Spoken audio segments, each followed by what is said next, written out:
सुल्तान अरमान अपने राज्य में अपने न्याय, बहादुरी और सखावत के लिए प्रसिद्ध थे। उनकी प्रजा भी उनसे बहुत खुश थी। उसी राज्य में एक बुजुर्ग उस्ताद रहमान साहब अपनी बेटी जैनब के साथ रहते थे। पिताजी, घर में अनाज खत्म हो गया है, अब हम क्या करें? बेटी, मेरी किस्मत ही खराब है। पहले पाठशाला में शिक्षा देता था, अब बुढ़ापे में कोई काम नहीं रहा। पिताजी, आप सुल्तान अरमान से मदद क्यों नहीं मांगते? सुना है वे बहुत दयालु हैं। बेटी, मैंने अपनी जिंदगी में कभी किसी के आगे हाथ नहीं फैलाया, लेकिन अब हालात ऐसे हैं कि... पिताजी, जरूरत के समय मदद मांगना कोई शर्म की बात नहीं है। आप कल सुबह महल चले जाएं। ठीक है बेटी, तेरी बात मान लेता हूँ। कल सुल्तान के दरबार में हाजिरी दूंगा। अगले दिन उस्ताद रहमान सुल्तान के महल की ओर निकल पड़ते हैं।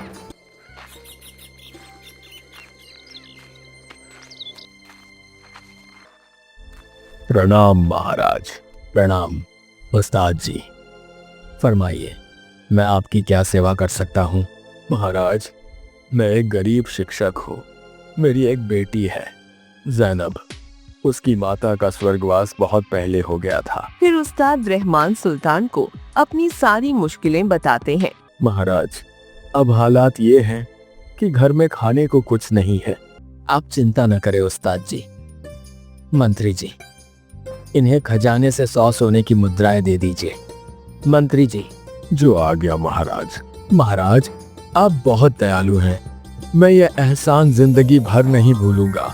नहीं उस्ताद जी, यह तो मेरा कर्तव्य है। वह शासक क्या जो अपनी प्रजा का ध्यान न रखे। फिर मंत्री उस्ताद रहमान को सोने की मुद्राओं की पोतली देते हैं। वह पोतली लेकर उस्ताद खुशी खुशी अपने घर आ जाते हैं।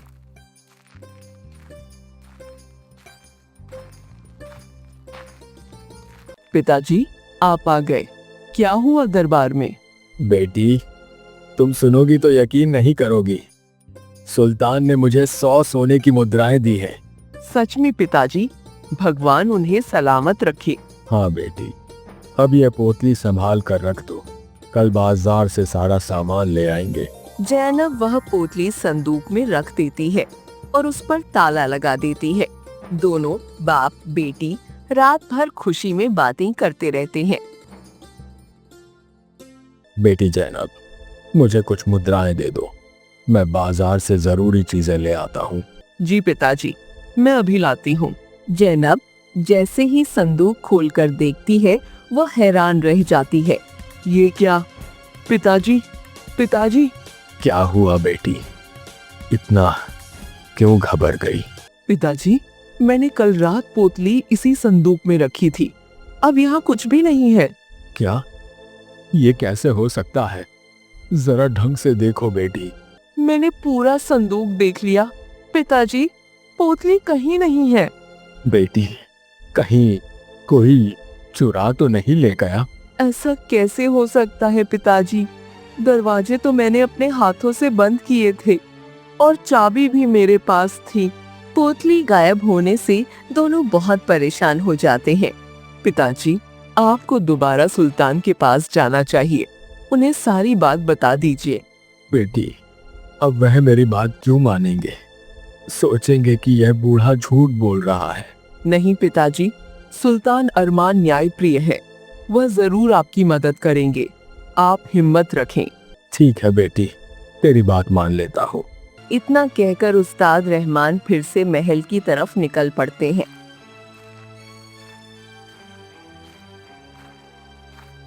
प्रणाम महाराज। प्रणाम उस्ताद जी। आज फिर कैसे आना हुआ? फिर उस्ताद रहमान सुल्तान को सारी बात बताते हैं। महाराज, पता नहीं वो पोतली कहाँ गायब हो गई। मैं खुद हैरान हूँ। कोई बात नहीं उस्ताद जी, आप परेशान मत होइए। मंत्री जी, इन्हें और 100 सोने की मुद्राएं दे दीजिए। फिर मंत्री उस्ताद रहमान को और मुद्राओं की पोतली दे देते हैं। महाराज, आप बहुत दयालु हैं। भगवान आपको सलामत रखे। यह तो मेरा कर्तव्य था। उस्ताद जी, जब तक मैं हूँ आप और आपकी बेटी को किसी चीज की कमी नहीं होगी। फिर उस्ताद रहमान वह पोटली लेकर अपने घर वापस आ जाते हैं।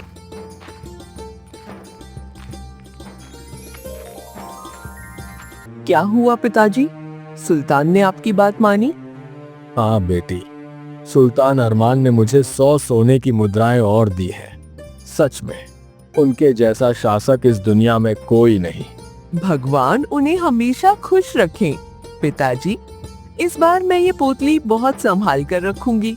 फिर जैनब उस पोटली को संदूक में रख देती है और उस पर 2 ताले लगा देती है। रात को जब दोनों सो रहे थे, तभी उस्ताद रहमान को एक अजीब सपना आता है। उठो उस्ताद रहमान, जल्दी उठो। कौन है? कौन बोल रहा है? मैं सुल्तान अरमान हूँ। जल्दी उठो, मुझे तुमसे एक जरूरी काम है। महाराज, आप यहाँ? आपने खबर दी होती मैं खुद आ जाता। हालात ऐसे बन गए हैं कि मुझे खुद आना पड़ा। राज्य पर बहुत बड़ा संकट आ गया है।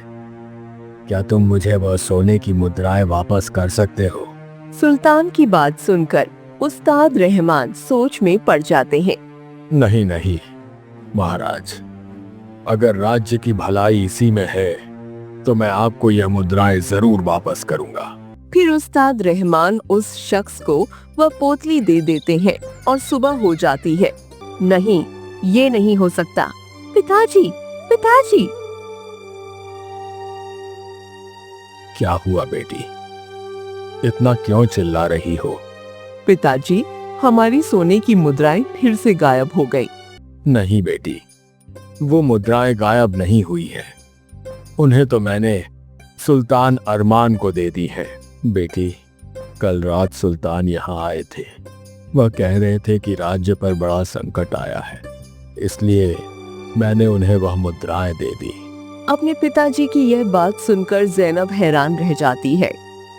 लेकिन पिताजी, कल रात तो यहाँ कोई नहीं आया और संदूक की चाबी तो मेरे पास है। आपने पोटली कैसे निकाली? जैनब की यह बात सुनकर उस्ताद रहमान सोच में पड़ जाते हैं। ये सब क्या हो रहा है बेटी? मेरी समझ में कुछ नहीं आ रहा। पिताजी, आप अभी सुल्तान के पास जाएं और उन्हें सारी बात बताएं। शायद वह इसका कोई हल निकाल दें। नहीं बेटी, मुझे नहीं लगता अब सुल्तान मेरी बात पर यकीन करेंगे। पिताजी, आपको जाना चाहिए। मुझे यकीन है सुल्तान जरूर आपकी मदद करेंगे। जैनब के इतना बोलने पर उस्ताद रहमान मान जाते हैं और सुल्तान के महल चले जाते हैं। प्रणाम महाराज। प्रणाम उस्ताद जी, आज फिर कैसे आना हुआ? सुल्तान का चेहरा देखकर उस्ताद रहमान की हिम्मत ही नहीं हो रही थी कुछ बोलने की। क्या हुआ? आप कुछ बोल क्यों नहीं रहे? किस मुंह से बोलूं महाराज? फिर उस्ताद सुल्तान के सामने पूरी कहानी साफ साफ और विस्तार से रख देते हैं। ठीक है उस्ताद जी, हम आपको और मुद्राएं देते हैं। मंत्री जी, इन्हें अतिरिक्त मुद्राएं प्रदान की जाएं। महाराज, ये बूढ़ा झूठ बोल रहा है। निश्चय ही इसके मन में सोने की मुद्राओं का लालच उत्पन्न हो गया है। सुबह उठकर देखा तो वह पोटली गायब थी। महाराज, सुल्तान अरमान को उस्ताद की बातें सच्ची प्रतीत होती हैं। सोने की मुद्राएं लेकर उस्ताद खुशी खुशी वहां से चले जाते हैं। महाराज, ये आपने क्या किया? मुझे लगता है यह बूढ़ा लालची हो गया है। नहीं मंत्री जी, हमें किसी के बारे में ऐसे गुमान नहीं लगाना चाहिए। आज रात मैं स्वयं जाकर देखूंगा कि वह उस्ताद सच बोल रहे हैं या झूठ। रात होते ही सुल्तान खिड़की से उस्ताद के घर पर नजर रखते हैं। सुल्तान देखते हैं कि उन्हीं का एक हमशक्ल वह पोटली लेकर जा रहा होता है। रुक जाओ, तुम कौन हो और इन मुद्राओं को कहां ले जा रहे हो? सुल्तान, मैं इस बुजुर्ग को उसके कर्मों का फल देने आया हूँ। तुम कहना क्या चाहते हो?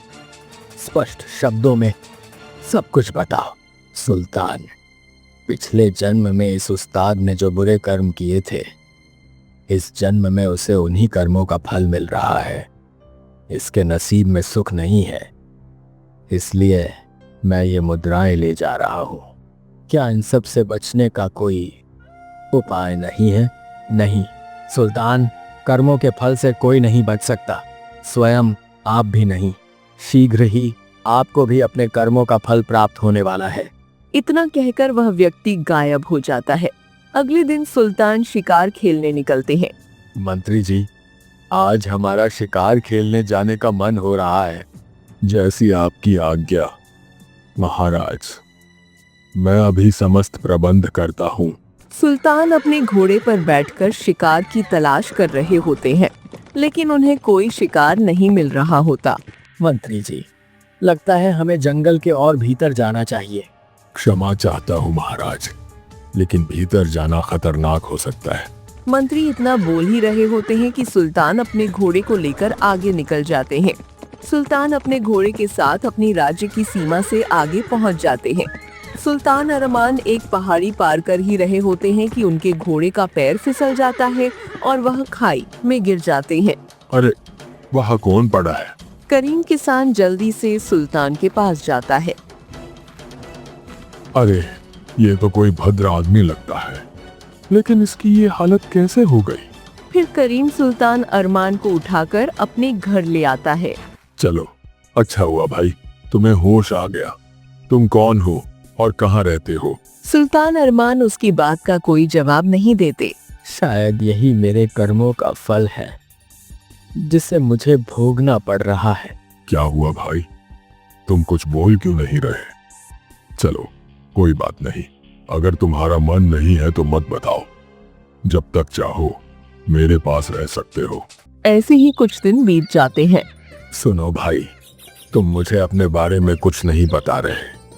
तुम जब तक चाहो मेरे पास रह सकते हो, लेकिन मेरी एक शर्त है। कैसी शर्त है तुम्हारी?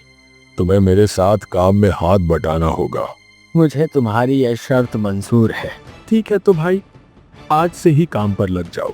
फिर करीम सुल्तान अरमान को अपने साथ काम पर लगा देता है। वो सुल्तान से खेत में दिन रात मेहनत करवाता। ऐसे ही कुछ दिन बीतते हैं। एक दिन सुल्तान काम करते हुए अपने आप गीत गाने लगते हैं। सुल्तान की मधुर आवाज सुनकर लोगों की भीड़ इकट्ठा हो जाती है। अरे वाह, तुम कितना अच्छा गाते हो भाई। वाह भाई, इसकी आवाज कितनी प्यारी है। उस आदमी की बात सुनकर करीम कुछ सोचने लगता है। क्या हुआ भाई, तुम किस सोच में पड़ गए? कुछ नहीं भाई, मैं भी यही सोच रहा था कि मेरा साथी कितना अच्छा गाता है। अरे भाई, तुमने सुना है क्या? नवाब फिरोज अपने महल में एक प्रतियोगिता आयोजित कर रहे हैं। कैसी प्रतियोगिता है भाई? जो भी उनके दरबार में सबसे अच्छा गीत सुनाएगा, वहीं उनकी बेटी का विवाह उसी से कर दिया जाएगा। करीम सोचता है, क्यों ना मैं इसे भेज दूं? क्या पता ये प्रतियोगिता जीत जाए। सुनो भाई, मैं चाहता हूँ कि तुम इस प्रतियोगिता में हिस्सा लो। सुल्तान अरमान हाँ में सिर हिला देते हैं। ठीक है, तो तैयारी करो। मैं तुम्हें प्रतियोगिता के दिन महल ले जाऊंगा। देखते ही देखते प्रतियोगिता का दिन आ जाता है। महल में बहुत सारे विद्वान बैठे हुए थे। बारी बारी से सभी लोग नवाब को अपना अपना गीत सुनाते हैं। बताओ बेटी, तुम्हें इनमें से किसका गीत सबसे ज्यादा पसंद आया? किसी का भी गीत पसंद नहीं आया पिताजी। क्या इतने विद्वानों में तुम्हें एक भी पसंद नहीं आया? नहीं पिताजी, मुझे इनमें से किसी का भी गीत पसंद नहीं आया। ठीक है बेटी, तुम्हारी जैसी मर्जी। इस प्रतियोगिता को यहीं विराम दिया जाए। रुकिए महाराज, अभी मेरा एक साथी बचा है। नवाब फिरोज जैसे ही सुल्तान अरमान की तरफ देखते हैं, उनके पुराने कपड़े देखकर उन्हें एक सामान्य आदमी समझ बैठते हैं। यहाँ इतने सारे विद्वान मेरी बेटी को पसंद नहीं आए, तो इस सामान्य से व्यक्ति की इनके आगे क्या हैसियत है? पिताजी, फिर भी एक बार मौका देकर देख लेते हैं ना? ठीक है बेटी, तुम कहती हो तो ठीक है। मैं तुम्हें भी एक मौका देता हूँ। नवाब फिरोज को सुल्तान अरमान से ज्यादा उम्मीद नहीं थी, लेकिन जैसे ही सुल्तान अरमान गाना शुरू करते हैं, पूरा दरबार चौंक जाता है। जैसे ही गीत खत्म होता है, सभी लोग तालियां बजाने लगते हैं। पिताजी, मुझे इनका गीत सबसे ज्यादा पसंद आया है। मैं इन्हीं से विवाह करूंगी। ये विवाह नहीं हो सकता। क्यों महाराज, ये विवाह क्यों नहीं हो सकता? अपनी हैसियत मत भूलो तुम लोग। तुम तो सामान्य लोग हो। तुम्हें पता भी है कि एक राजकुमारी से विवाह करने के लिए कौन कौन से गुण होने चाहिए। दरबारी जी, इन सामान्य लोगों को एक शासक के गुणों के बारे में बताइए। महाराज, एक संपूर्ण शासक के अंदर सुल्तान अरमान जैसी योग्यताएं, विवेक, वीरता, विनम्रता और साहस होनी चाहिए। सुना तुम लोगों ने एक वीर शासक के गुण। हमें इस बात का अफसोस है कि हम कभी उस महान सुल्तान अरमान से मिल नहीं पाए। तभी सुल्तान अरमान अपनी चुप्पी तोड़ते हुए बोलते हैं। महाराज, मैं ही हूँ सुल्तान अरमान। सुल्तान अरमान की यह बात सुनकर नवाब फिरोज चौंक जाते हैं। क्या आप सच कह रहे हैं? मगर आपकी यह हालत। महाराज, यह सब मैं अपने कर्मों के फलस्वरूप भोग रहा हूँ। हमें माफ करना सुल्तान, हमने आपको पहचानने में भूल कर दी। फिर नवाब फिरोज सुल्तान अरमान को अपने गले लगाते हैं और अपनी बेटी राजकुमारी मेहरुनिसा से उनका विवाह कर देते हैं।